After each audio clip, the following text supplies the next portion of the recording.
Hi, welcome to show Sai food. మనం ఈరోజు ఉగాది పచ్చడిని ఎలా ప్రిపేర్ చేసుకోవాలో చూద్దాం. పండుగ వస్తుంది కదా, దానికోసం మనం ముందుగా చింతపండుని ముందుగా నానబెట్టుకోండి. దానికి కావాల్సినవి నేను ఇలా ముందుగా ప్రిపేర్ చేసి పెట్టుకున్నాను. అవి ఏంటి అనేది ఒక్కొక్కటిగా చూపిస్తాను. ముందుగా మనం దేంట్లో అయితే ప్రిపేర్ చేద్దాం అనుకుంటున్నామో దాంట్లోకి బెల్లం వేసేసేయండి. తర్వాత నానబెట్టుకున్న చింతపండును ఇలా గట్టిగా పిసికేసి దాంట్లో నుంచి రసం తీసి వడగట్టేసి మనం స్టీల్ బిందెలో అయినా ఇలా పాట్లో అయినా వేసేసుకోవచ్చు. మీ దగ్గర ఏది ఉంటే అది.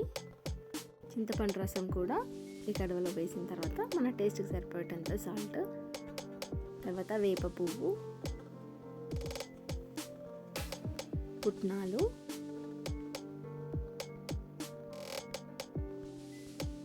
మామిడి ముక్కలు చిన్నగా కట్ చేసి వేసుకోండి.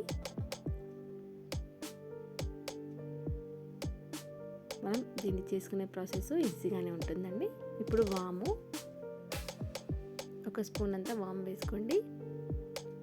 ఇప్పుడు గసాలు 1 స్పూన్,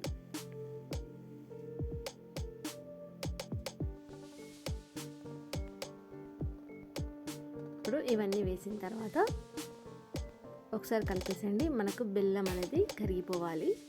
అలా అయితేనే మనకు టేస్ట్ అనేది తగులుతుంది. బెల్లం మొత్తం కరిగిపోవాలి. చింతపండు రసంలో బెల్లం పూర్తిగా కరిగిన తర్వాత ఇప్పుడు దీంట్లోకి కొంచెం కారం వేసుకోండి. ఒక పావు చెంచా, ఎక్కువ వేయకండి, కొద్దిగా వేయండి. ఇప్పుడు ఇది కూడా కలిపేసి మూత పెట్టేసి బెల్లం కరిగేంత వరకు మూత పెట్టేసేయండి.